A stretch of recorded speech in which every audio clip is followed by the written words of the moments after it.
Venham, venham todos para a ceia do Senhor. Casa iluminada, mesa preparada, com paz e amor. Pão que vai nos dar, quando os anjos, quem diria, nos fará ressuscitar. Venham, venham todos para a ceia do Senhor. Casa iluminada, mesa preparada, com paz e amor. Porta sempre aberta, pai amigo, aguardando acolhedor. Vem do alto, ó Maria, este pão que vai nos dar.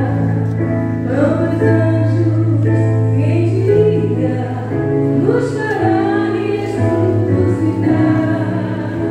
Neste dia, é claro, é preciso que nós recordemos rapidamente, ainda que boa parte de vocês já conheça a história de como essa festa foi instituída, mas vou dar só alguns flashes para nos dar a memória, né? Porque vocês conhecem o milagre de Lantirano, um milagre muito famoso, ocorreu no século VIII, mas ainda assim nós não tínhamos uma solenidade instituída para toda a igreja. Vai ser lá no século XIII, com o Papa Urano IV. Antes da proclamação da instituição dessa solenidade, nós temos uma referência com relação a uma mística na Itália chamada Juliana, que era uma monja muito devota da Eucaristia, né? E então, numa de suas visões, Jesus lhe mostra a lua como que faltando um pedaço, ou escurecida num pedaço, ela não entende de imediato, e Jesus diz para ela: falta uma festa que honre o meu corpo e o meu sangue. Isso é levado até o Papa, mas de imediato o Papa não abraça. Por que é que o Papa não abraça, né? A igreja muito sabe. Então tem que encontrar critérios para que não faça a coisa simplesmente alguém que chegue e diga que teve uma visão e a coisa está resolvida, né? Pode ser coisa da cabeça da pessoa também. Então o Papa tem que fazer um discernimento. Primeiro porque o que ele se perguntava é: nós celebramos a Eucaristia todos os dias, então não existe um esquecimento desse memorial. Uma segunda coisa que me ocorria é de que também nós temos lá na Quinta-feira Santa a instituição da Eucaristia, onde nós recordamos esse momento. Então será que fazia sentido realmente uma festa?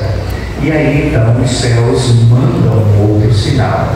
Um padre que está em passagem também pela Itália, ele, apesar de ser um padre muito piedoso, em algum momento ele tinha dúvida se de fato existia a presença real ali na Eucaristia, ou se era apenas um símbolo que Jesus pediu que se repetisse, né, uma ceia ritual, mas que não existisse ali o corpo e o sangue de Jesus. Então, ao mesmo tempo que essa dúvida vinha ao coração e ele celebrando a missa, então da hóstia começa a gotejar sangue, chega a cair inclusive no corporal. Tem uma curiosidade que eu estava vendo aí no documentário: esse padre que celebrou essa missa, ele celebrou num altar onde tinha as relíquias de Santa Cristina. E, não por acaso, parte dessas relíquias, uma grande parte, ossos grandes, estão aqui no Brasil, em Campinas, né? Depois aí a gente tem outras conexões com o tema da Eucaristia naquela cidade, com aquele bispo que tinha pedido o auxílio do Papa para que ele enviasse religiosas para a diocese dele de Campinas, e o Papa, não tendo condições, porque tinham muitos pedidos, enviou as relíquias de Santa Cristina, né? Só uma curiosidade. Então, a partir daquele momento, a instituição da festa para toda a igreja, de fato, nós vemos a necessidade, porque apesar de muitos séculos de história, ainda percebemos que muita gente que frequenta a igreja, participa das missas, não tem uma consciência correta sobre o que é a Eucaristia. A gente tem visto por aí coisas assim absurdas, né? Tem gente que quando recebe não sabe primeiro, né? Não sabe nem como recebe a Eucaristia. E aí a gente precisa lembrar que em qualquer fragmento está a presença total de Cristo. Por isso que lá, aqueles colágoros do milagre florentiano, os cientistas, quando pesam, são tamanhos diferentes, pesados separados, eles têm um peso, e quando pesados juntos, eles mantêm o peso, aquele mesmo peso que cada um tem individualmente, né? Para dizer que está ali, né? Isso é um mistério. Do ponto de vista físico, não é possível explicar que massas de tamanhos diferentes tenham juntas o mesmo peso que tenham individualmente. Então, para nós é um sinal para falar dessa presença de Cristo, qualquer que seja o tamanho. Então, de vez em quando já aconteceu de gente que às vezes vai receber ali quando o ministro ou o padre entrega uma hóstia que está partida ou está faltando um pedaço. Eu já ouvi gente dizer, não quero, só quero inteira. Não como se estivesse recebendo Jesus pela metade, que é um absurdo, né? Até o mínimo fragmento é o mesmo Jesus que tem a hóstia toda composta, né? Tem gente que recebe a Eucaristia e diz assim, obrigado. Tem gente que não diz nada. Quando a gente recebe a Eucaristia, tem que dizer amém, com firmeza, né?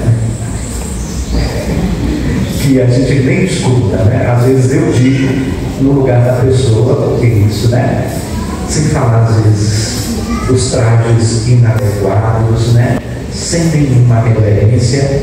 Gente que recebe, às vezes, porque tem um filho pequeno, passa parte da Eucaristia do filho, como se fosse assim, não é criança, não tem problema, né? Para receber a Eucaristia precisa ter consciência do que é a Eucaristia, por isso se prepara, né, pela catequese para poder vivenciar esse momento. Então, sem contar também com aquilo que a gente vê por aí de gente que finge estar comungando para profanar a Eucaristia e certos rituais macabros. Enfim, fechamos para o Evangelho. Estamos também diante do milagre da multiplicação dos pães e dos peixes, ali também um sinal prefigurativo da Eucaristia, mas recordemos que os discípulos queriam despedir a multidão. Eles diziam, já estavam descendo, como agora, né? Aqui não tem nada, né? Hoje não tem delícia da mãe, não, né? Então, o povo está com fome, quando terminar aqui, vão mandar logo para procurar outro lugar, de repente vão lá no shopping comer, né? E aí Jesus, lá naquela situação, disse, dai-lhes vós mesmo de comer. Eles não estavam acostumados a acreditar no milagre da partilha. Tem esse sentido concreto. Partilhando, se nós conseguimos sair justamente daquela relação com as coisas, onde eu só penso primeiro o meu pirão, né? Vai na boca, o meu pirão primeiro. Então eu não estou vivendo a experiência do que o cristianismo me chama a experimentar. Eu preciso aprender a partilhar. Quando a gente não tem, né, um olho muito grande e consegue entender, e a gente faz isso muito nos encontros, né, que acontecem na igreja, quando a gente põe a comida em comum, nós vemos que sobra. Normalmente sobra e não sobra pouca coisa. Agora, quando a gente só fica providenciando a porção individual de cada um, aí de vez em quando dá errado o negócio, né? Fica alguém sem comer, e se não tiver pessoas que aprofundaram a fé na capacidade de repartir, é capaz de o outro ficar sem o alimento. Então, quem comunga tem que partilhar. Quem comunga não pode fazer uma experiência que seja o contrário daquela de Jesus. Porque se no corpo de Cristo eu também estou presente, porque eu faço parte misticamente do corpo de Cristo, eu sou impedido por essa verdade. Então, não seria diferente que diante do mundo nós estejamos, ao recordar deste momento, dessa grande bênção, dessa grande graça na nossa vida, que é a presença real de Jesus, ali nas espécies sagradas, no seu corpo e sangue, alma e divindade, que diante desse mundo que está confuso, agora, iminência de guerra em toda parte, porque as potências não conseguem considerar o valor da vida. Importa eu quero exercer poder. E se para exercer poder eu preciso dizimar milhares, então isso vai acontecer, porque basta ter dinheiro e capacidade técnica para poder realizar. E o que é que você tem feito em relação a estas realidades do mundo? É porque não está acontecendo aqui no Brasil, que eu não me importo, não chegou até mim, eles que se viram, é problema deles, é problema da humanidade ferida que precisa ser sarada por este remédio que é o pão dos anjos e é também alimento da caminhada que nos leva ao céu. Então só entra no céu quem faz a experiência aqui de se tornar parecido com Jesus. A Eucaristia vai permitir que essa presença vá me eucaristizando. E aí eu vou aprendendo e cada dia me desafiando a ser amor, a ser presença amorosa no mundo. E aí eu vou modificando os relacionamentos e a maneira de enxergar os outros, o mundo, a maneira de enxergar até mesmo a minha própria pessoa. Eu vou encontrando o ajuste naquilo que Deus pensou sobre mim diante das máscaras que eu construí ao longo da minha história. É na Eucaristia que tudo isso é derivado e destituído. Eu vou dar espaço para que o verdadeiro eu, pensado por Deus, possa emergir. E aí nós iremos, é claro, celebrar esta vida e por isso, quando saímos de cada Eucaristia, recordemos, nós temos o compromisso de fazer essa diferença no mundo. Não porque nós somos melhores, mas porque estamos aprendendo e vivendo o próprio Cristo em nós. Como São Paulo vai dizer da sua própria experiência, em determinado momento nós chegaremos a perceber que não somos mais nós mesmos, É Cristo em nós. E aqui então está o paradigma da verdadeira santidade, da verdadeira transformação de vida ou transfiguração de vida. Que a festa do Sagrado Corpo e Sangue do Senhor Jesus movimente sempre a atenção e o nosso desejo de agir com coerência de vida diante da proposta de Cristo. Louvado seja nosso Senhor Jesus Cristo. Seja louvado.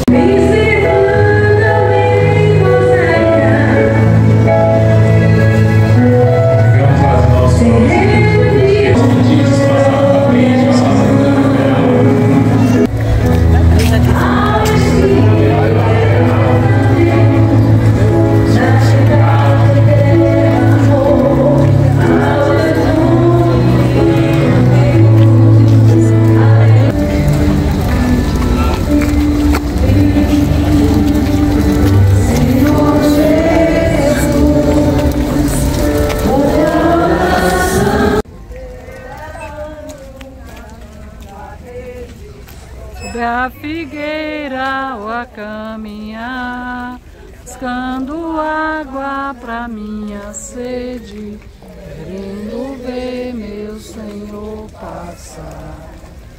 Quando Jesus passar, quando Jesus passar, tua direção, Senhor, vem, ó Santo Espírito, os espaços preencher